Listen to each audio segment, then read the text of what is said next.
আসতেছি। আমরা সমাবেশ করেছি, মানববন্ধন করেছি, আজকে 10 বছর থেকে আমাদের কোনো ফলাফল পাই নাই।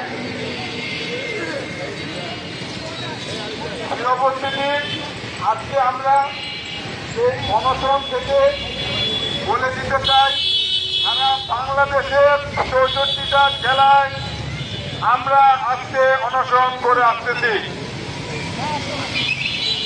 জাতীয় ঢাকা প্রেস ক্লাব থেকে যে কর্মসূচি আসবে, আমরা সেই কর্মসূচি থেকে আমরা পালন করে আসবো।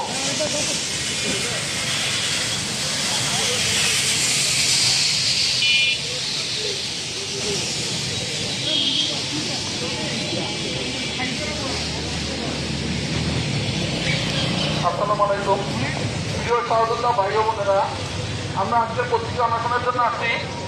আমরা যেই বক্তব্য দিবেন একটা জিনিস মাথায় রাখবেন, নির্বাচনের কোনো ইস্যু নিয়ে আসা যাবে না, প্লাস রাজনৈতিক কোনো ইস্যু আসবে না। আমরা আমাদের প্যাকেট খোঁজার জন্য আজকে মাঠে নামছি। কর্মচারীরা আমরা আমাদের পে স্কেলের যে বৈষম্যগুলো সেগুলো তুলে ধরবো এবং কেন পে স্কেল হচ্ছে না সেইগুলো নিয়ে আমরা যে বক্তৃতাগুলো আসবে সেইগুলোই সবাই দেওয়ার চেষ্টা করবো। ধন্যবাদ।